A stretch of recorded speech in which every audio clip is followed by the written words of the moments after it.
Welcome to SunCoast Metropolitan Community Church, where we teach and practice truth, trust, and transformation.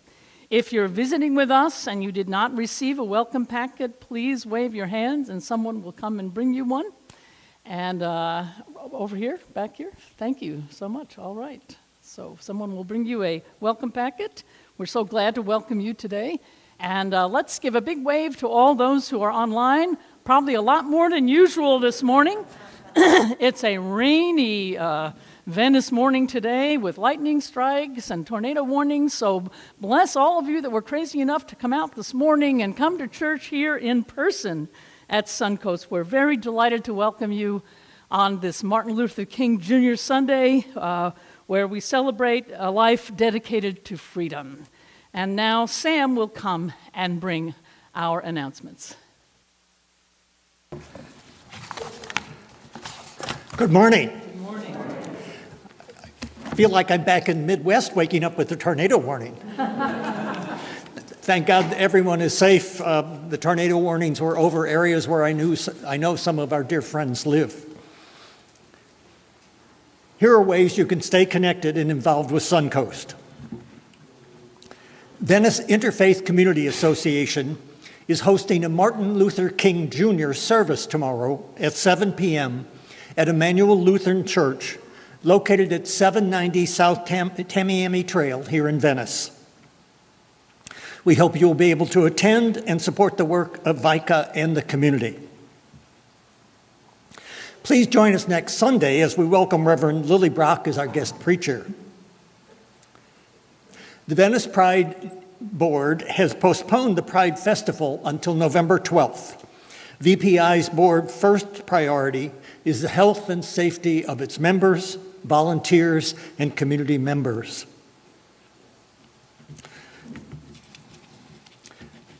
'21 giving statements are ready. If you gave to the church with a check or cash, you will have a paper statement that you can pick up after service today. I know some of you already got them, or next Sunday. If you gave using Easy Tithe, you'll receive an email next week with your statement of giving. Please make sure to look for an email from easytithe.com. If you gave on Easy Tithe, please pick up one of these blue slips when you leave. If you don't have easytithe.com in your contact list, that important email just might go to spam and you wouldn't be able to find it easily. Finally, Sunday, January 30th, we'll be welcoming Reverend Rick and Michael to SunCoast MCC. Reverend Rick will be preaching and he and Michael will become members. For additional information about our events, you may pick up a printed calendar in the lobby or view our Staying Connected electronic newsletter. Our goal is to keep everyone safe and healthy. The protocols for today's worship are as follows. We will facilitate social distancing during worship. People may sit with people they feel comfortable sitting near, or the ushers can help if people prefer to sit further apart. In order to attend indoor worship, you must be fully vaccinated and masks are required. Social hour after church has been suspended for 2 months, at which time we review the situation. We will be offering one outdoor service per month. I believe we're set up to do that on the first Sunday of February and March, and then on Easter Sunday in April. But keep watching and listening to the announcements. Let's take a minute to greet each other safely. Please rise as you're able, and on the count of 3, open your arms wide and extend a warm welcome to all joining us in person and to the hordes and hordes of people joining us online. Hordes and hordes. 1, 2, 3. Welcome. Welcome. Welcome. Please remain standing as you are able for our opening song, and I will walk you through this morning, and I'll sing through it first since it's unfamiliar.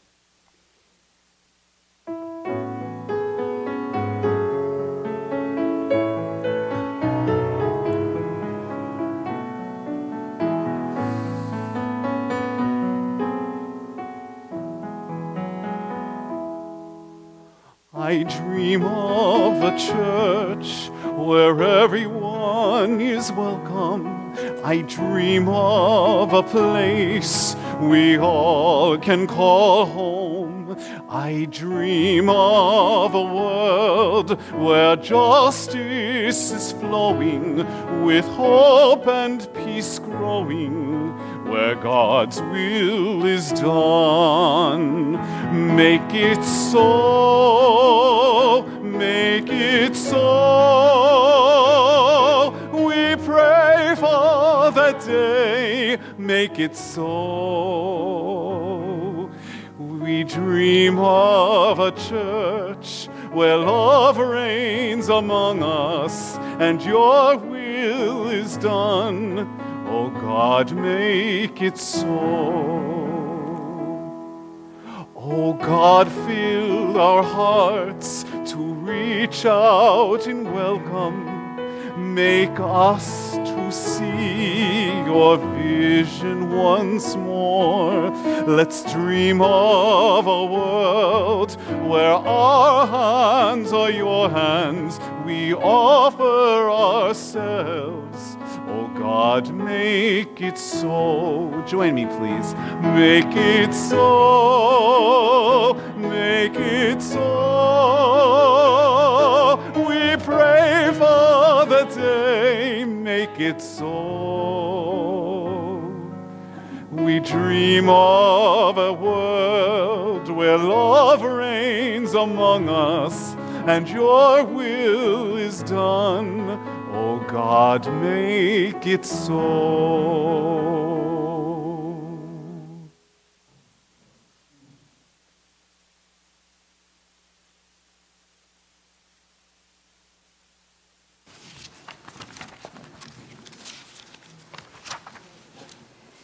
Hear these words from the prophet Amos. Alas for you who desire the day of the Lord. Why do you want the day of the Lord? It is darkness, not light. As if someone fled from a lion and was met by a bear, or went into the house and rested a hand against the wall and was bitten by a snake. Is not the day of the Lord darkness, not light, and gloom with no brightness in it? I despise your festivals, and I take no delight in your solemn assemblies.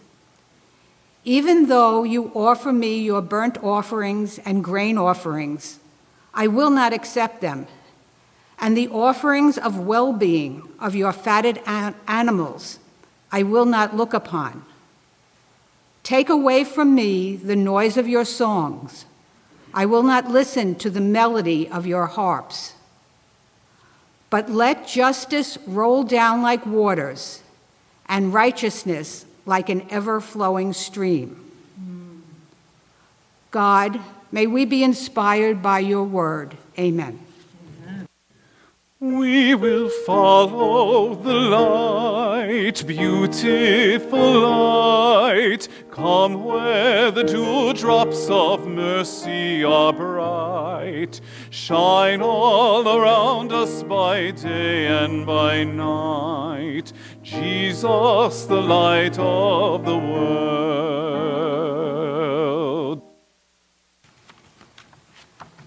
Please rise as you are able for the hearing of the Holy Gospel. Hear these words from the Gospel of John. On the third day there was a wedding in Cana of Galilee, and the mother of Jesus was there. Jesus and his disciples had been invited to the wedding. When the wine gave out, the mother of Jesus said to him, "They have no wine." And Jesus said to her, "Woman, what concern is that to you and to me? My hour has not yet come." His mother said to the servants, "Do whatever he tells you." Now, standing there were 6 stone water jars for the Jewish rites of purification, each one holding 20 or 30 gallons. Jesus said to them, "Fill the jars with water." And they filled them up to the brim. He said to them, "Now draw some out and take it to the chief steward."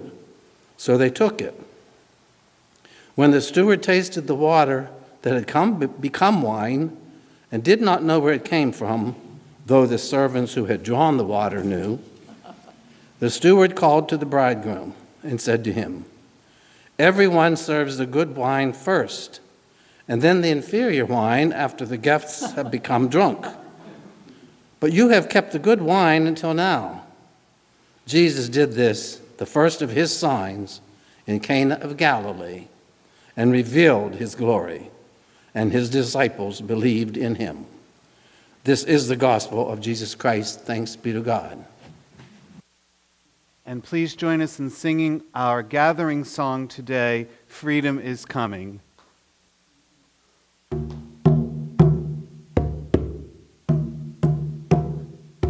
Oh, freedom, oh, freedom, oh, freedom, freedom is coming. Oh, freedom, oh, freedom, oh, freedom, freedom is coming. Oh, yes, I know. Oh, yes, I know. Oh, yes, I know. Oh, yes, I know. Freedom is coming. Oh, yes, I know. Oh, yes, I know. Oh, yes, I know. Freedom is coming. Oh, Jesus, oh, Jesus. Oh, Jesus. Oh, Jesus. Jesus is coming. Oh, Jesus. Oh, Jesus. Oh, Jesus. Jesus is coming. Oh, yes, I know. Oh, yes, I know. Oh, yes, I know. Oh, yes, I know. Jesus is coming. Oh, yes, I know. Oh, yes, I know. Oh, yes, I know. Jesus is coming. Oh, freedom. Oh, freedom.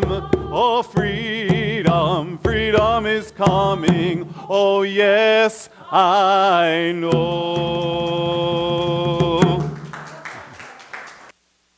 Amen. Well, good morning.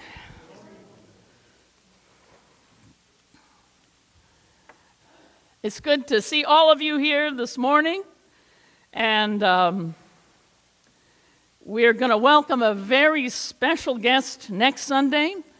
Reverend Elder Lily Brock will be with us from Church of the Trinity just down the road or up the road in Sarasota, Florida. She's an amazing and wonderful preacher, and so I hope you will welcome her warmly. And I will be away actually next Sunday. I have a week's vacation this week. I was supposed to go to Texas, and of course all that got canceled and COVID and lots of other things, but I'm going to go locally birding with a friend of mine who's coming from California, and so we're going to tool around Florida a little bit, and which Florida has great birds, so we're going to be just fine. So pray for us and for me, and for our crew next Sunday with Reverend Lily Brock. Will you pray with me? God, thank you. May the words of my mouth and the meditations of all of our hearts be acceptable in your sight. God, our strength and our Redeemer. Amen. My sermon today is about sharing my heart, my own inner thoughts about Martin Luther King Jr. Sunday, and about my attraction to the concept of getting into good trouble. I thought we would focus a little on one of Dr. King's younger colleagues in the movement for civil rights, the Honorable John Lewis, congressman from Georgia. Lewis was the younger speaker at the March on Washington in 1963, which my own pastors of the Methodist Church I attended that march in Washington. I was 13 years old. I desperately wanted to go with them, and definitely I was not allowed to by my parents, but I was so proud of our church and of our pastors who went to be with Dr. King. Lewis got into some trouble for having a more radical militant speech than the other speakers, and they almost actually cut his speech. But you can hear it on YouTube and look it up. John Lewis served his country and his community for more than 5 decades. dying a year and a half ago. As an activist, he famously marched across the Edmund Pettus Bridge in Selma, Alabama, for civil rights, voting rights, and was nearly beaten to death on that bridge. The bridge was named for an infamous Ku Klux Klan leader, Edmund Pettus.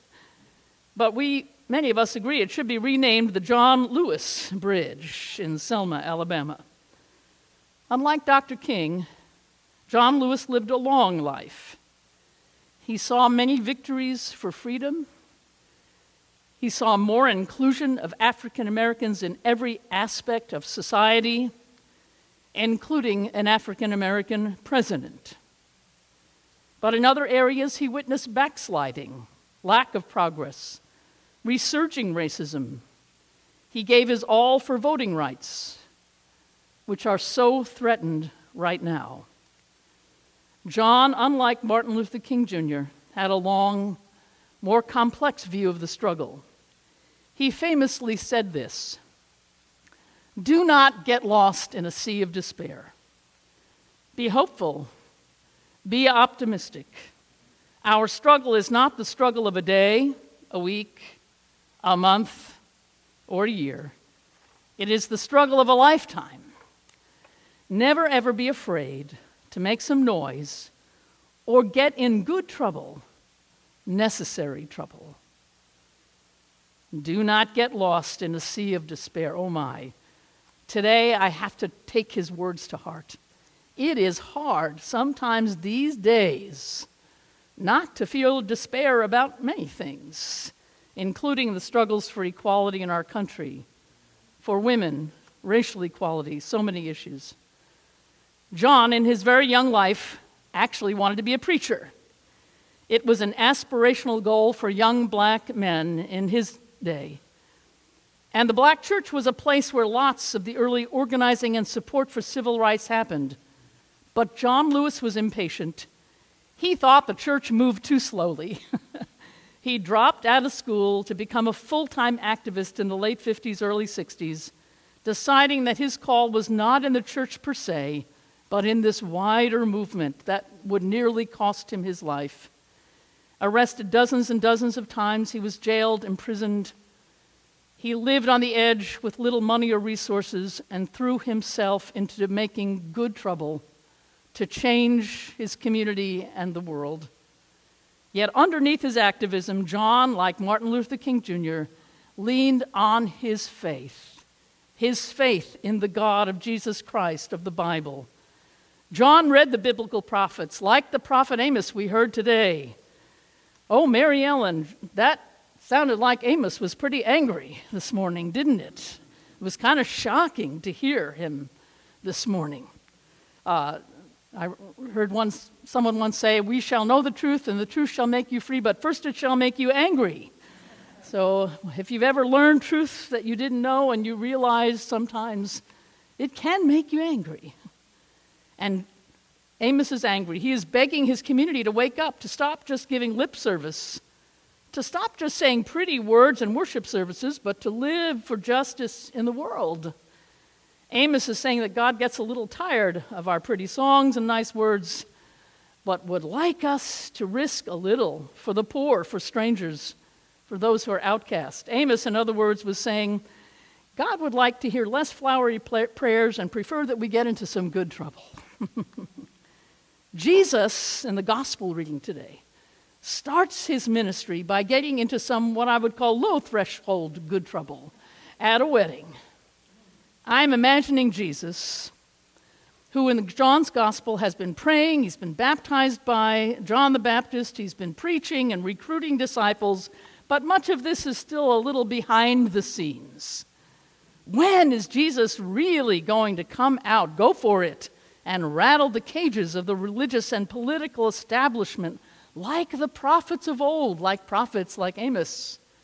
When is Jesus going to take that risk and start getting into some good trouble? Well, it all starts unplanned at a wedding in Cana, about 9 miles north of Nazareth, probably at the wedding of a relative or a close friend. Jesus, his mother, and the disciples are all at the wedding. Some say that The audience for this miracle was really mostly the disciples, who it says at the end of that reading, and the disciples believed in him. So there's a crisis. It's a social crisis. Jesus' mother tells him they have run out of wine. This was a major social faux pas. Weddings went on for days. Family had to prepare for days of food and wine. It was a terrible family embarrassment. Maybe there were financial issues.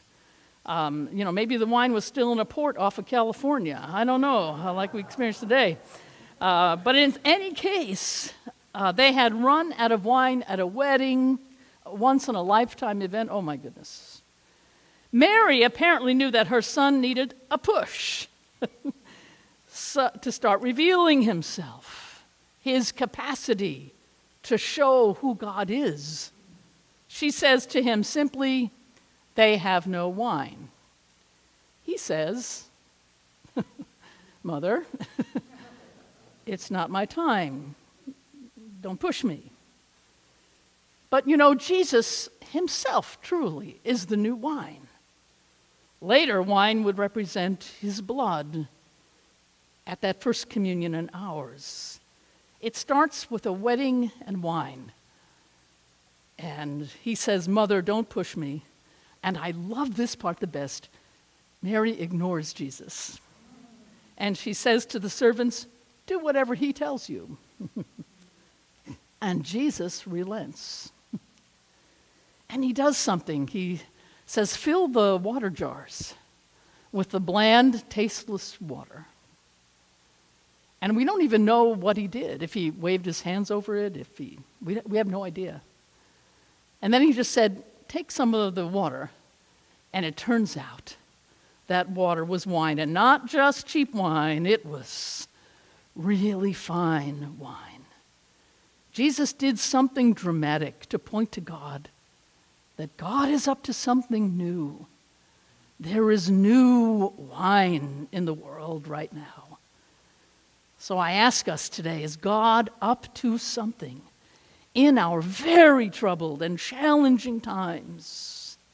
Is God calling us to be new wine, to do and be something more? Jesus' first miracle was low-key, but it would lead quickly to others that would get him into real trouble.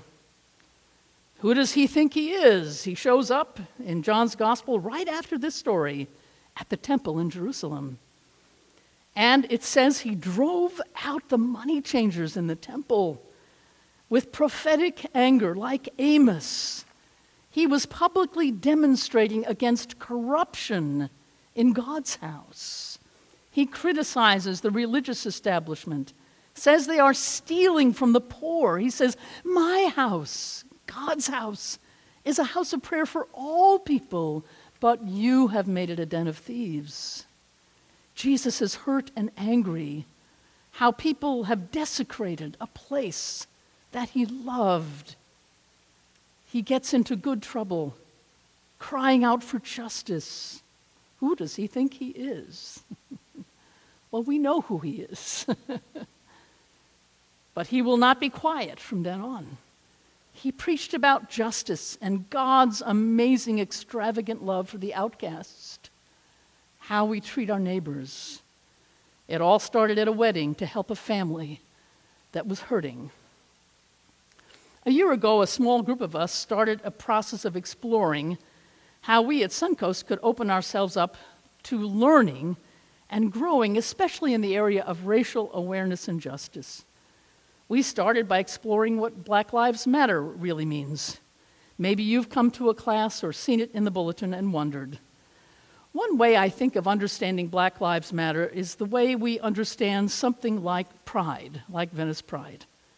It's not that straight people in our congregation and everywhere are not proud of who they are. But the world kind of assumes people are straight for the most part. And part of what pride does is to lift up what has been put down in the past. It's really funny that bias is in everything. We have a database called Servant Keeper. in our church. You may not know this, but it's where we keep information about your name and address and about your giving, and especially.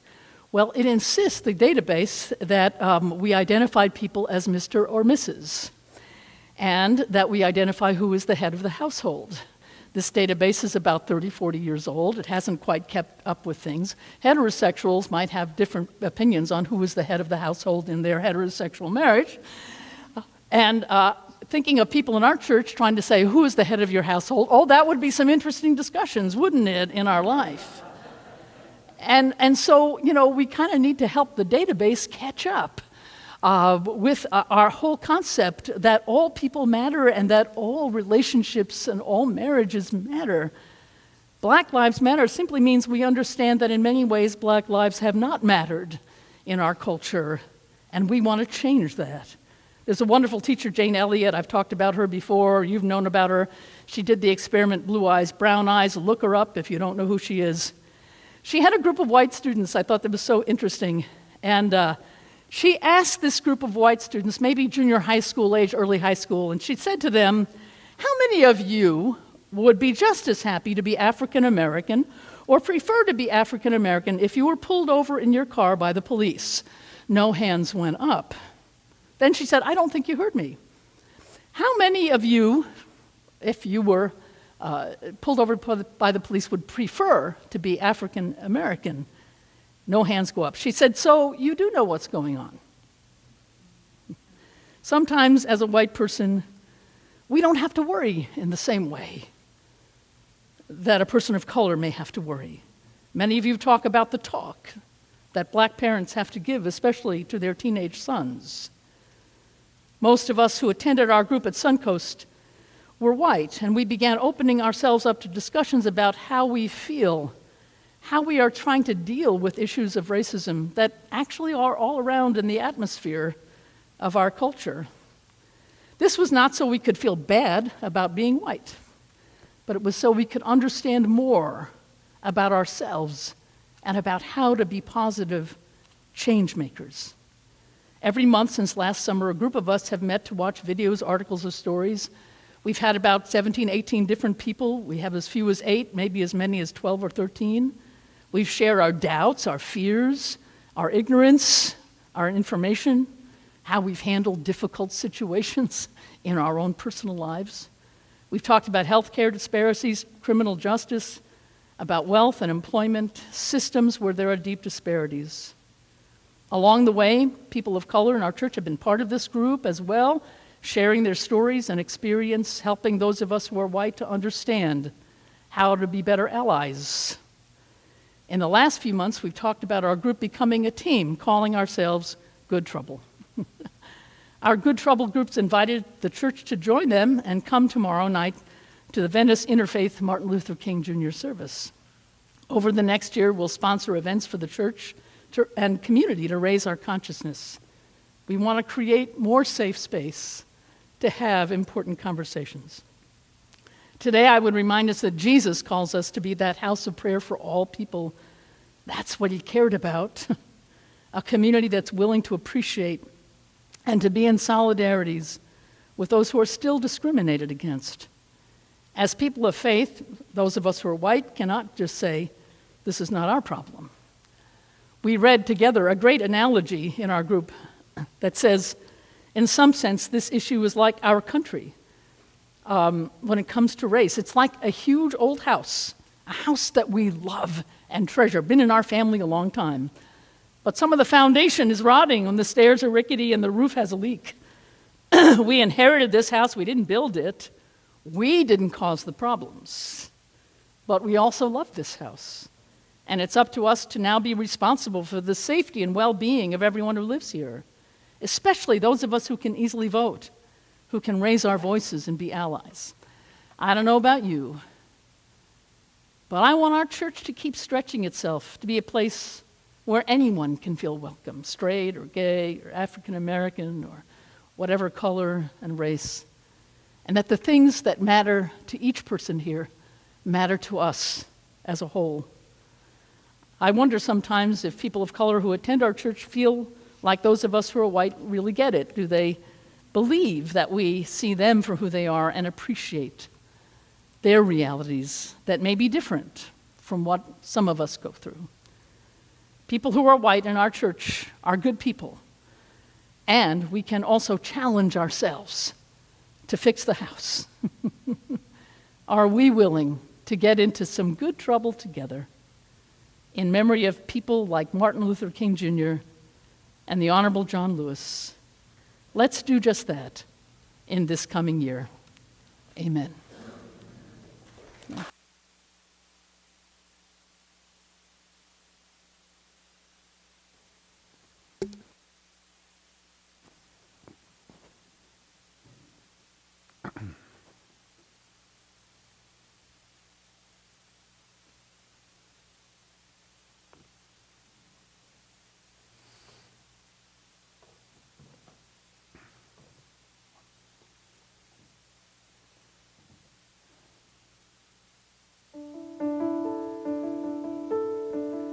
There's a voice strong and clear,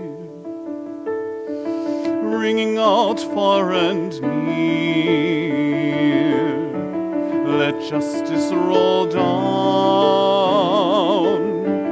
let justice roll down, like the rush of a stream comes a powerful dream. Let justice roll down, justice roll down.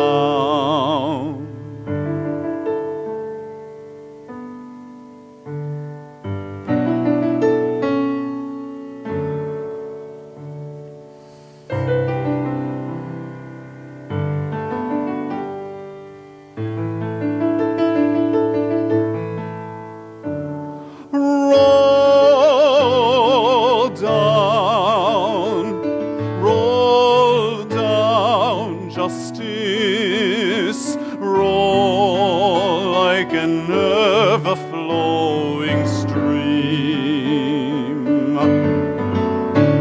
Oh,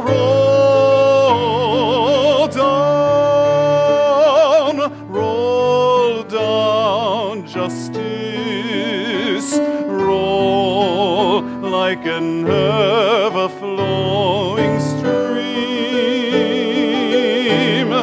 flowing stream, roll down.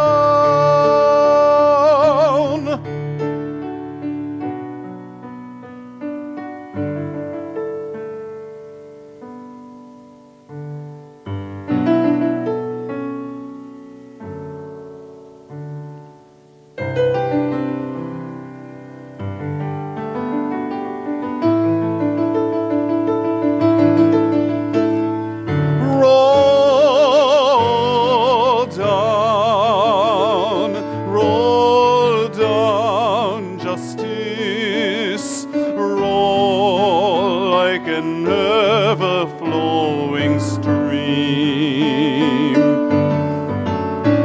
Oh,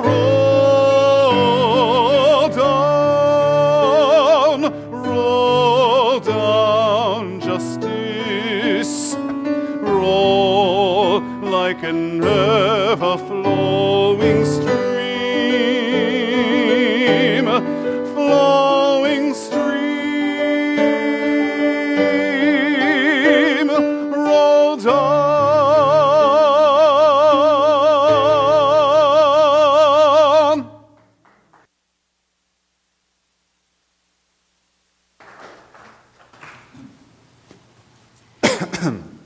Today, as we sing our Epiphany hymn, "Many are the light beams," we ask that our prayers may be light beams as well, of hope and connection to the God of our understanding. Prayer is at the heart of our community and our spiritual practice. Let's open ourselves to the gift of prayer this morning as we sing. Please join me.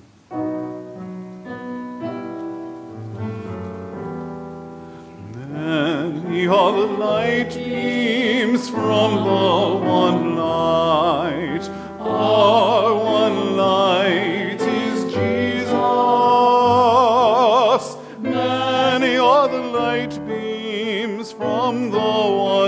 light. We are one in Christ.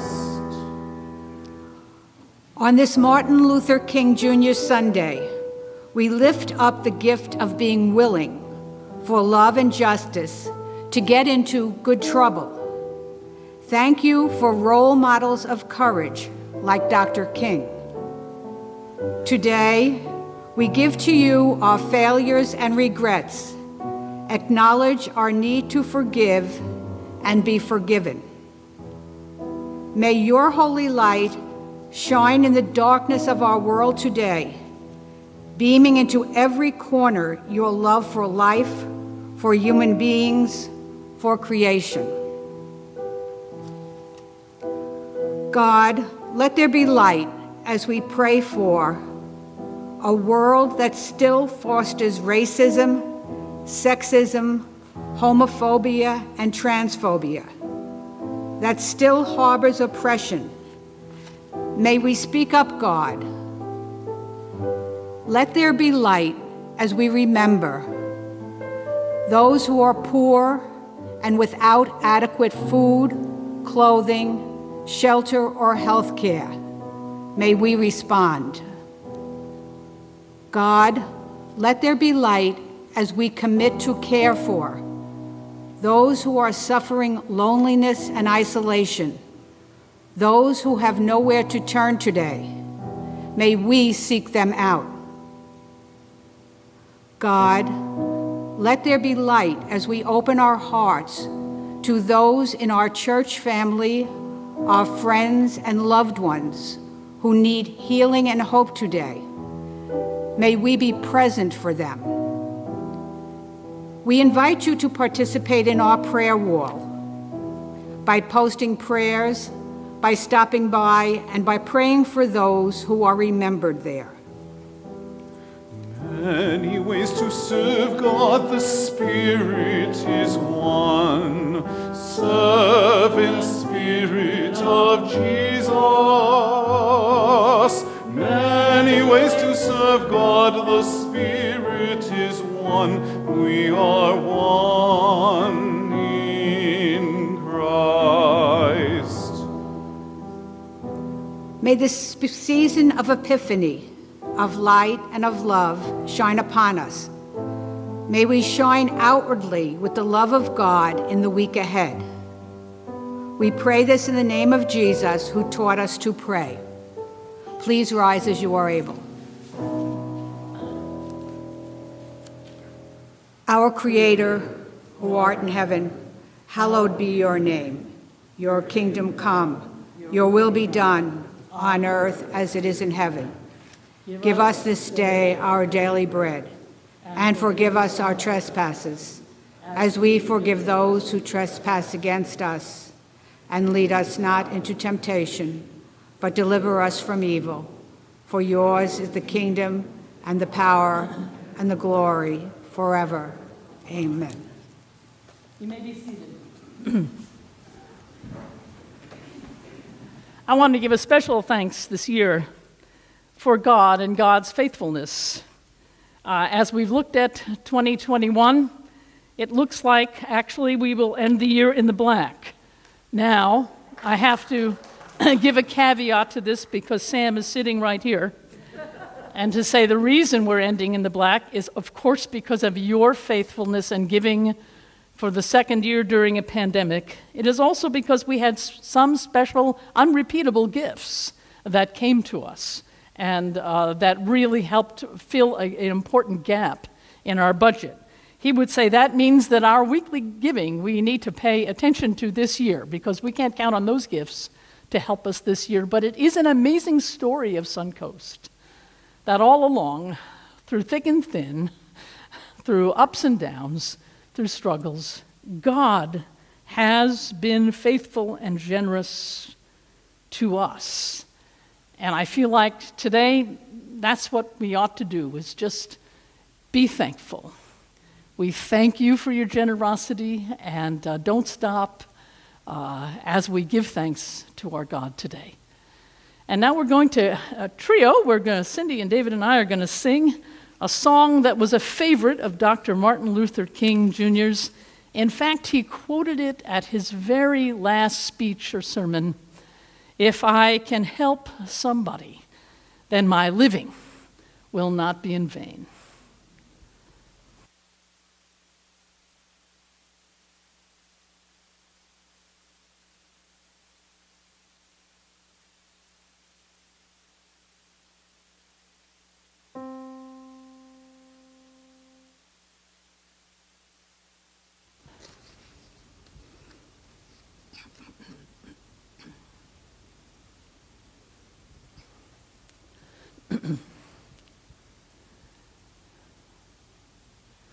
If I can help somebody as I pass along, if I can help somebody with a word or song, if I can show somebody how they're traveling wrong, then my living shall not be in vain.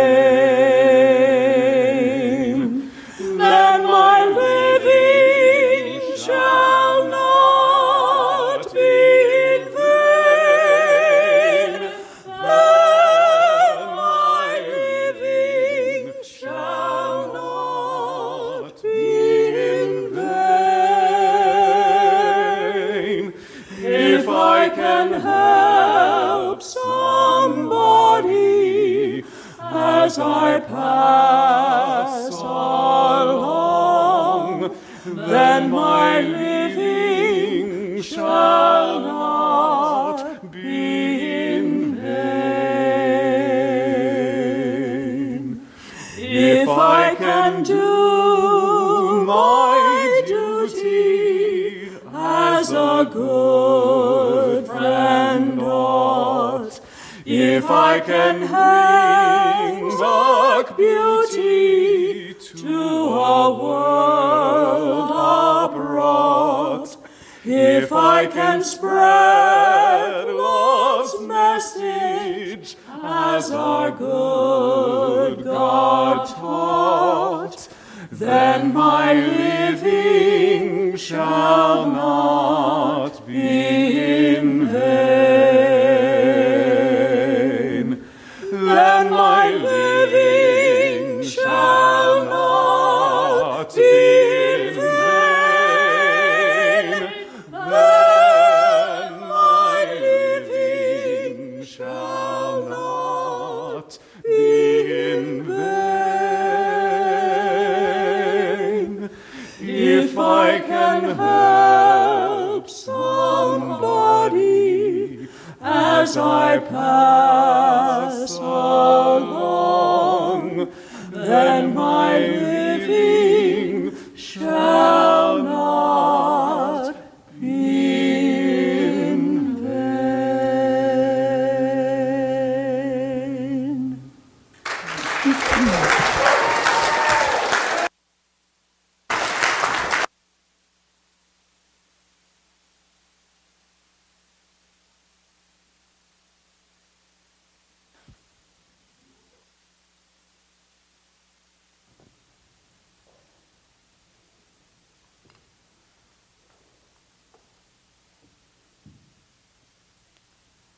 If you are watching online, I invite you to gather your bread and juice as we prepare for communion.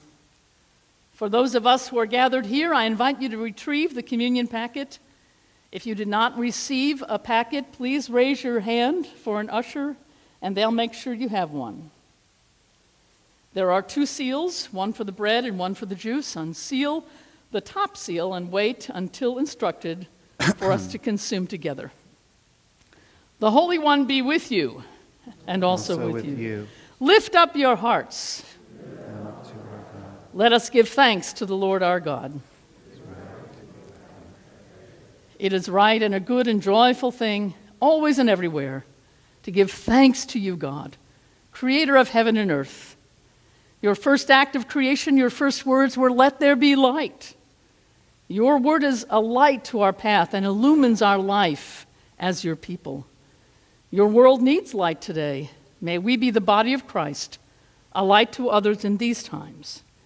When we fail, correct us. When we're afraid, give us courage. Let there be light. On this Martin Luther King Jr. Sunday, we remember your servant Martin. We remember him as a pastor, a prophet, and a leader who called himself a drum major for justice. Thank you for the light that shone through him and through all who served with him in those challenging early days of the civil rights movement, and all who follow his path today. May we renew our commitment to true discipleship, to follow a Savior who came to love and save the whole world.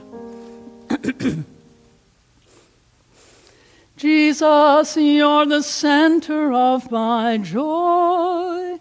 All that's good and perfect comes from you. You're the source of my contentment, hope for all I do.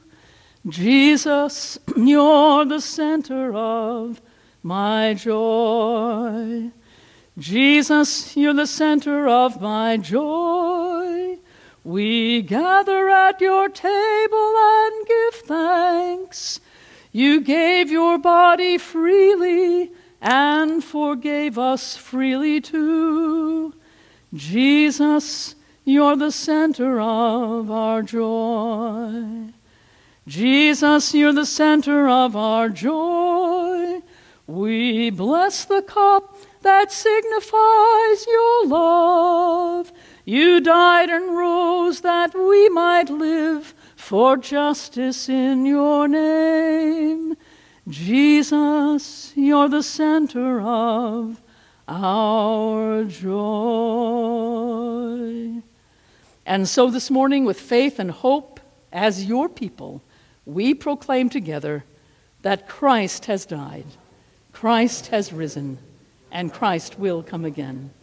Gracious God, we ask for your blessing on these gifts of bread and wine.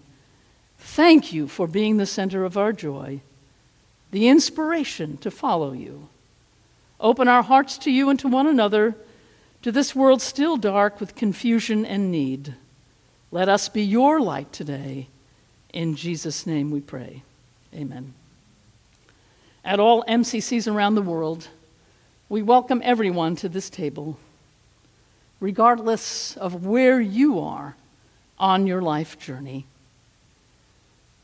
This has always been a place, from the very beginning, when Reverend Perry celebrated at the coffee table in his living room, was the first altar in MCC. I always say this table is a descendant of that coffee table. It is ours, but more than that, it is God's. It is ours only to invite. It is Christ's who prepares this table. These are God's gift for us, the people of God. Whether you are participating from home or gathered here, please consume now the bread and the juice. As we do so, may God, the God we experience, offer love and blessing. We will follow the light, beautiful light. Come where the dewdrops of mercy are bright. Shine all around us by day and by night.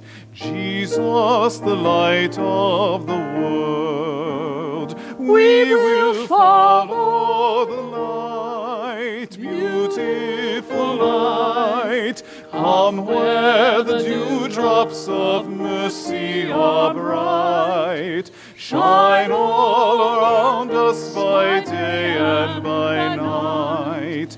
Jesus, the light of the world. God of light, help us to be filled with gratitude for the calling you've given us to share the light with the world.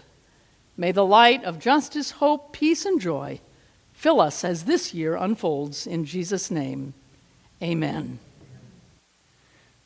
please join me in singing our closing song today, We Shall Overcome.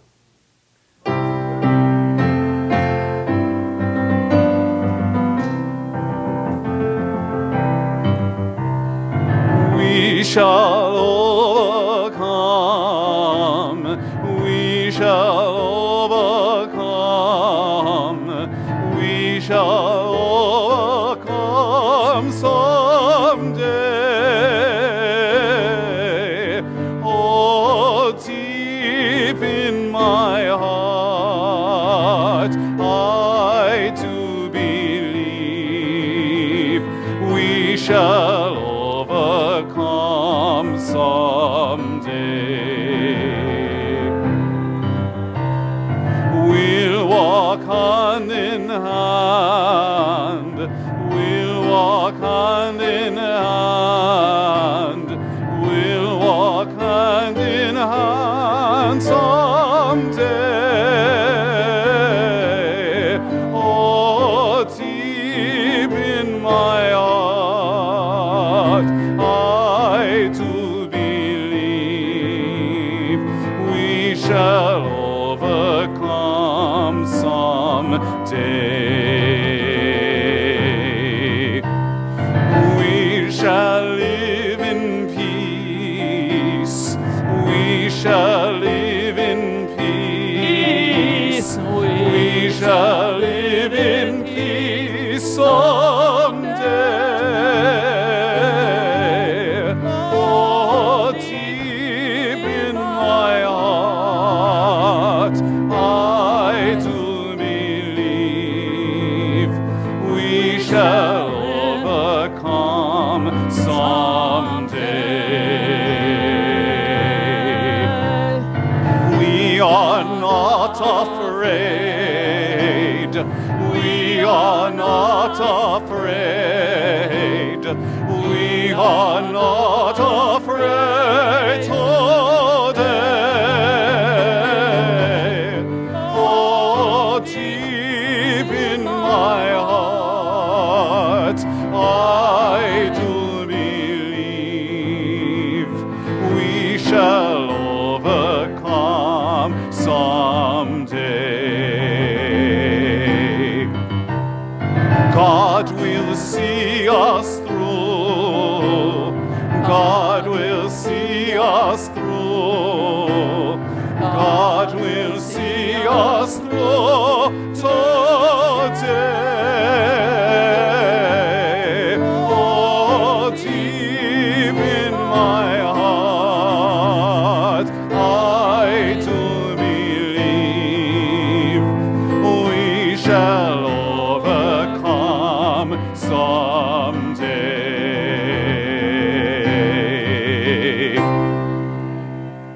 Amen. Caught up in my mask. There we go. God, deep in our hearts, we do believe that we shall overcome all the things that separate us from one another and from you. Be with us as we give of ourselves and get into good trouble to do just that in your name. Amen. Go in peace.